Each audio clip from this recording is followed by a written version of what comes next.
I'm joined by Congresswoman Liz Cheney of the great state of Wyoming. Congresswoman, Vladimir Putin dominated yesterday. What was your assessment of that meeting? Well, hi, Hugh. It's always great to be with you. And, I found that comment, probably pretty telling in terms of where Putin's mind is these days. But, look, I think, it was unfortunate that President Biden decided to sort of jump right in to go to this meeting with Putin. We kind of see this again and again where, U.S. presidents don't recognize that meeting with somebody, meeting with Putin, gives him a gift. It basically gives him a platform on the world stage. And I think that, Biden needs to be clear with his actions that there are things that Putin and the Russians are doing that we won't stand for. Certainly the cyber attacks are among those, but actions matter. Just going to have a meeting, there did not seem to be a lot of strategic thinking involved ahead of time or at the meeting. And, I think there were some other things Biden should have been doing rather than that. Congresswoman Cheney, I have been quoting last night on Twitter and this morning on the show an interview I conducted with your father in 2014. The quote is about Putin, he's KGB. The former vice president said, "It struck me the first time I saw him, it's never changed, and certainly his conduct over the years supports that. Putin was a colonel in the KGB, the Soviet secret police. That's what he was and will be, I think, forever. That's how he operates." I don't think anything has changed since your father talked to me in 2014. Do you? No, it certainly hasn't. And I mean, you can just look at what's happening today with Ukraine, look at what's happening today with Navalny. Gary Kasparov, who's been, a longtime Russian dissident, obviously chess grandmaster, has made the suggestion, which I agree with, that Biden ought to go meet with Navalny's family. Biden should meet with Zelensky. He needs to, be thinking through what are the actions that we can take that demonstrate to Vladimir Putin that he is isolated, that the way that he's conducting himself is not something that we're going to tolerate, and that, his efforts to convey to the Russian people that Russia somehow has a place on the world stage with him at its head are going to be unsuccessful. And I think we need to recognize what he is, and that's exactly right. He's a KGB agent. I want to talk about one specific thing that the president did, and I try to be nonpartisan about my critiques of national security matters, but he handed him a list of 16 vital hands-off. I sure hope Hewitt.com was on that list because I don't want to be fair game for the Russian mafia, et cetera, but I'm afraid I'm not, and it's sort of like Dean Acheson leaving Korea out of that famous speech that Stalin misread. What did you make of that list?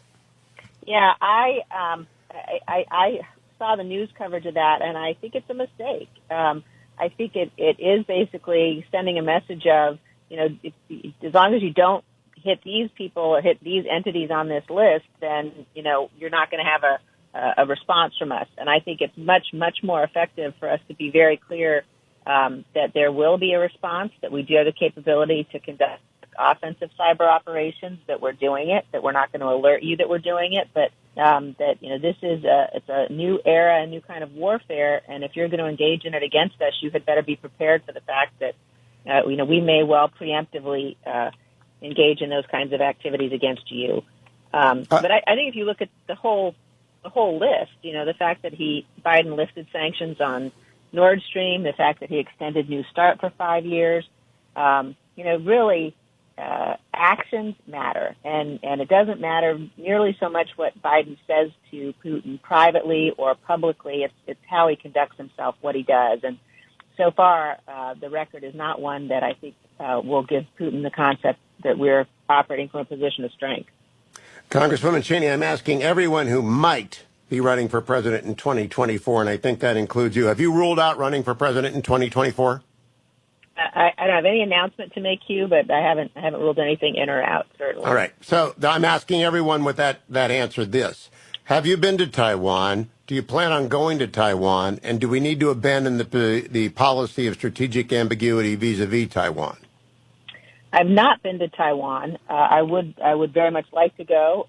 Would hope to be able to do that soon. And look, I think that we have to be very clear that we will defend Taiwan. Taiwan is a thriving democracy. We've watched the Chinese Communist Party, the Chinese government make increasingly aggressive and hostile actions towards Taiwan. And, we have to be absolutely clear that when we make a commitment for the defense of an ally, as we have with respect to Taiwan, that we will keep it. And I think that the policy of strategic ambiguity may, at this point, leave the Chinese government with a perception that should be incorrect, that, somehow we won't defend Taiwan. I think it's very important for them to understand that we will. There's also a perception growing out of the systemic underfunding of the Navy, and this was a failure of the Trump years, and I've said it many times. They had a great plan for 355 ships. They just didn't fund it. There was no production schedule, and now it's getting worse. The Navy is the front line in great power competition, Congresswoman. I don't know if you agree with that or not. And we are not funding the Navy, whether or not you agree with it. That's just objectively true. It is true. And actually what we've seen, I heard a little bit of Senator Cruz's, the tail end of the interview there. We are actually seeing a cut in defense spending. If you look at it from the perspective of real growth and inflation, we know we've got to have 3 to 5% annual real growth in the budget. And that number is in order to be able to carry out the missions that were laid out several years ago in the National Defense Strategy. And so, the National Defense Strategy of 3 or 4 years ago, the world has certainly changed since then. We've obviously had COVID we've had to deal with, and we've seen the Chinese in particular, but also the Russians make huge gains and make, massive and significant investments across the board, including in their nuclear forces. So I think that, we're right now going through all of the posture hearings in the Armed Services Committee, but people in Congress need to recognize, the American people need to recognize that the budget that the Biden administration has proposed for the Navy and for the other services, and for nuclear modernization, is insufficient to be able to defend ourselves, to be able to maintain the superiority that we count on to defend ourselves from our adversaries. Now, Congresswoman Cheney, I also asked Senator Cruz about a David Bossie interview I did a week ago tomorrow, Friday. David Bossie is chairing the Republican National Committee on the rules for the 2024 cycle, including the primary debates and the general election debates. He does not want the networks to control the Republican primary debates. He wants center-right moderators like myself, Ben Shapiro, Mary Catherine Ham, Guy Benson. There are lots of them. Just so long as I'm on the list, that's all I care about. I'm selfish. But do you agree with him about the primary debates ought to be moderated by and questions posed by center-right moderators who are not, ridiculously biased against the candidates? Do you think that would be a good modification? Yeah, look, I haven't seen David's proposal. I think it's really important. Obviously, all the people that you named, I'm big fans of. I think they're terrific, and would all of them do a great job moderating debates. I do think it's unfortunate, though, that we've gotten into a place, and I think this is a much bigger problem we have for politics and society generally, a place where there are too few people like you, Hugh, too few people who are really going to look at issues and do it objectively. And, just think about what it means that, as we look at our primary debates, we're talking about, are we going to have conservative or liberal moderators? I think it's certainly important that we not have moderators that are, just there, who are there to make the Republican candidates look bad, there to score points with liberals. But I think it's, part of a larger problem we have that, we need to get back to the days where there was objectivity and frankly, truth in reporting. And, of course, you and the people you listed reflect that, but there are too few of you these days, and I think that's something we really need to look at how we can change that as a country. Both Ronna McDaniel and Bossie also are of the opinion that the Presidential Debate Commission either needs to be radically reformed or done away with in its control of the debates because it simply is not fair. Now, I think some of the criticism of it, to preface is more unfair, I think Steve Scudley would have been a fine moderator. But generally speaking, over the years, your father, George W. Bush, President Trump, they all get jobbed in this. They all get the short end of the deal. What should we do about the PDC? They have a monopoly and they're not up to it. I mean, look, I was part of the team that negotiated the terms of the debates. Jim Baker led the effort for the vice presidential debates and presidential debates in the 2000-2004 cycle. And I think that, part of it is you got to have somebody good who's negotiating the terms. And I think that, it's important for whatever the Presidential Debate Commission's role is, that they play that role objectively. But at the end of the day, in my experience, the complaints that go on, when candidates are complaining about the terms or the rules of the debate, they're probably losing.